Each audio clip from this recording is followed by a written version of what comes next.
I'm Janice Hossteiger. After 3 decades in the marketing business and many years of being an entrepreneur, I've learned a thing or two about marketing. Join me as we talk about marketing, small business, and life in between. Welcome to My Weekly Marketing.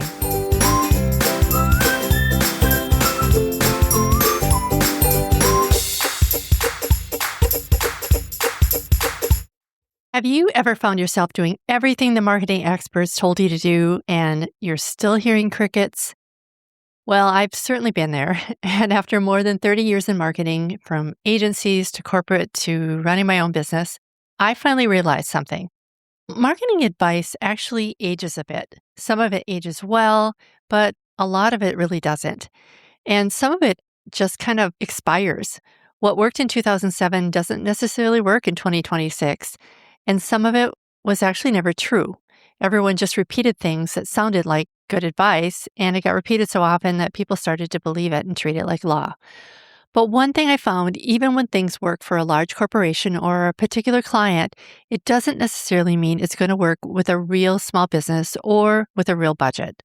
So today I want to talk you through the marketing advice that I no longer believe. There are 4 things that I followed for years. Some of them I even taught others that I've since thrown out. One thing that ties them all together is that these were all taught to me as a universal rule. It was, this is the right way, do this and it works. But turns out almost none of it is really universal. Most of it depends on your audience, your budget, your offer, and the moment that you're in right now. So let's get into what I stopped believing, and more importantly, what I do now instead. Okay, old belief number 1, you have to make Facebook and Instagram work. Here's one I see quite a bit. Somebody tells me social media doesn't work for their business. And when I dig in, what they really mean is Facebook and Instagram didn't work, and maybe LinkedIn too. And I get it. When we say social media, what do we think about? We think about Facebook and Instagram and LinkedIn. They're the big names, right? Remember when everybody was on MySpace? Yeah. Those names change, right? But here's the thing. Instagram has 500 million daily active users, and Facebook has 2.1 billion daily active users. But those are just 2 platforms. And if your people aren't hanging out on there, or if the algorithms decided not to show them your stuff, which is highly probable with that many users, that's not social media fail. Those 2 rooms are maybe the wrong rooms. So here's what I do now instead. Before I assume a client should be on Facebook or Instagram just because everybody is, I ask one question. Where do your people actually spend time?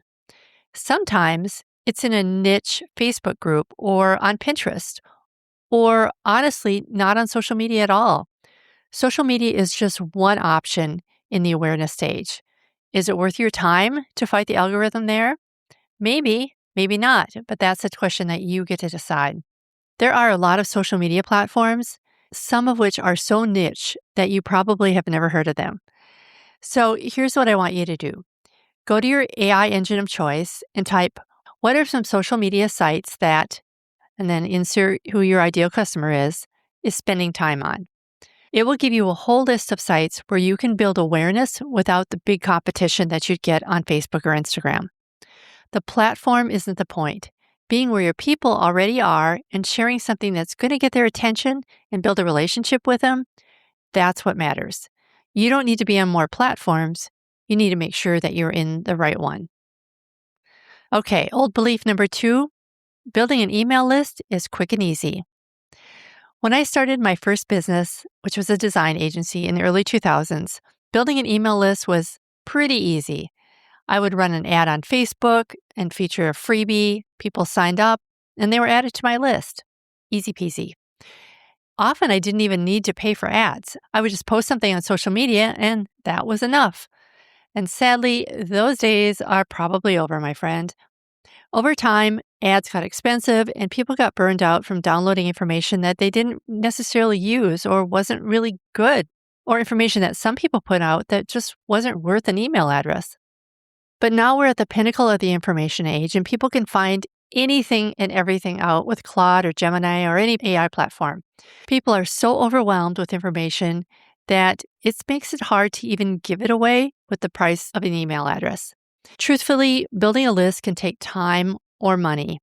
But having an email list is still a very beneficial thing for almost every business out there. So my recommendation is to start early. I made this mistake. I was so focused on my corporate clients that I really neglected my own list for a really long time. And that's hurting me big time in the long run. It was like the story of the cobbler's children who had no shoes, right? Yeah, that's what happened to me. And I understand that you can't go back in time and start your list, but you can start today. So build your list sooner rather than later. And build it like it matters, because it really does. Email remains one of the most vital and highest returning communication channels out there. It can earn up to $45 for every dollar spent on it. It also provides a direct and owned line of communication with your audience. Your email list is something that you own. Social media is borrowed. I love the phrase never build on rented land, which is exactly what you do when you build your entire business on social media instead of using your email list. I've seen many social accounts go down or get hacked, and then you've lost those potential customers. So here's what I do now. I stopped treating freebies like vending machines where you just drop in an email address and a PDF pops out. That's the old way, and people are really getting kind of numb to it. So now I ask myself one question before I make any lead magnet. Does this actually solve one real problem, start to finish? It doesn't work anymore to just share like 12 tips. If you can solve one real problem, that will earn you an email address. So in an age where people can ask AI anything for free, give them a genuine win, and the list will grow because you've earned it. Okay, old belief number 3, marketing is a funnel. When I first learned about the marketing funnel in school, I was gobsmacked. I thought the funnel was genius. And as a side note, yeah, that's how you know I'm a marketing nerd. What could be easier than making potential customers aware of you and then have them fall down the funnel and become customers? But that's not how it worked for me. In reality, I had social media followers. I knew lots of people in my community, but very few people actually fell into being a customer. They needed to be nurtured, and sometimes a lot. There was a lot more psychology needed to take a potential customer from, here, I have a business, to doing sales with them, and then asking them to refer you. So much so that I threw out my funnel and created something that's a lot more realistic and that actually worked in my business. I call it the Trail to the Sale. I've modified it over the years, but my current version has 8 steps on an easy to follow pathway. The first step is awareness, that top of funnel place where people find out about you and draw your ideal customer in. Social media is in that area, Google search, ChatGPT, networking events, speaking, podcasts, even one of those magnetic car stickers. These are all potential awareness events. Next step is the consideration stage. This is where you can continue to nurture that relationship through email, but who knows how that will change in the future. The consideration stage is anywhere on your website or in your information, or even just a conversation with you where they can find out more about your business. The compare stage is how you line up with your competition. That might be a Google review or just really making sure that your unique value proposition is something that is really standing out to your customer and that they know that you're not just a commodity item. The evaluate stage, which is where your ideal customer can try you out with a trial version, a discount, or a small purchase. The sell stage is where your customer buys from you, so hooray for that. The supersize stage, where you can upsell that client to maybe something else that they need, or maybe the next best thing. The serve stage is where you handle that client after the sale, because that's so important. And then the send stage is finally when you ask others to refer you to their friends. This process made my marketing so much clearer and easier. I go into depth and teach the entire system in my Modern Marketing Mastery class.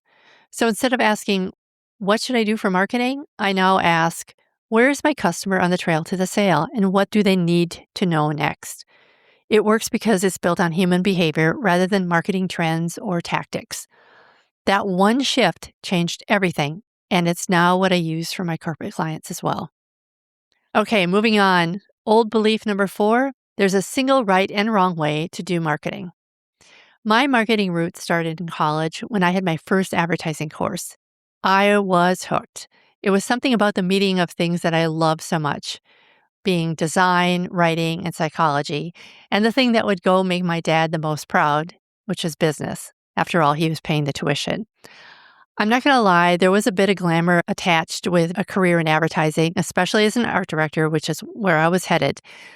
I had learned the secret to success in college in any 101 class, in this case it was Advertising 101, is the thorough knowledge of a textbook. So I memorized that thing, and it served me really well. When I got done with college, I got a job in the marketing department of an upscale retailer, and then eventually I got an art direction job that I dreamed of at an agency, all the while following the same list of what makes good marketing from my textbooks. And it worked really well until it didn't. When we moved our young family to a college town in Wisconsin, I no longer had an agency name to hide behind or more experienced marketers to look up to. But I had book knowledge, and I was really pretty confident in that. But the new startups and small businesses I was working with in the smaller community really lacked what I had access to in the bigger city, clients with deep pockets and top-of-the-line resources. So I had to get scrappy and creative. People in that small community depended on word-of-mouth marketing more than anything else. That's not something that big corporate clients even measure. Also, I found that Xeroxing a flyer and distributing it to friends or posting it at a coffee shop had actually more impact than a glossy magazine ad. Here's the thing, none of these things were in my marketing textbook or taught in my marketing classes, nor were they used by the big retailer or the agency I worked for. But the thing I want you to remember is that marketing, especially in the awareness stage, can look very different. There really are no rules. It's a matter of getting the word about your business to your potential customer so that you can meet a need or an aspiration that they have. That's it. But there's a couple of other things I want you to remember. Number one, all marketing requires testing. No guru, nobody selling ad space, no expert in marketing, me included, can tell you with 100% certainty of what will work for your offer and your audience. I wish I could, right? That would make marketing so much easier. The other thing is having a limited budget can force you to be creative. When I'm working with clients, I really encourage them to think outside the box. What can you do with what you have right now? So here's what I do now instead of hunting for the right way to market my business. I pick one thing, I test it small, and I let the results tell me what works. Not a textbook, not a guru, the results. The numbers tell a story. If a scrappy little email outperforms a big fancy campaign, and sometimes it does, the email wins. Your job is not to do marketing correctly, it's to find what works for your people and do more of that. I had one client who wanted to target teachers, so she printed off flyers and put them on the cars of the parking lot of an elementary school, and it worked for her. You just don't know what's going to work until you test it and find out. Okay, so those are 4 easy things I've changed my mind on because truthfully, marketing is always changing as people get used to new things, get tired of the old things, and technology evolves. And I want you to know that if you're holding on to these things or any beliefs that are not working for you, you have my permission to change what you're doing. Because truthfully, marketing is not a rule book. It's a relationship with real people who change their minds, who get overwhelmed, and they buy when they're ready. So today was a short one, but thanks for hanging out with me. If you found this episode helpful, please follow and share it with others who could use some encouragement. For information about anything I talked about today, visit myweeklymarketing.com/168. I'll see you next time. Bye for now.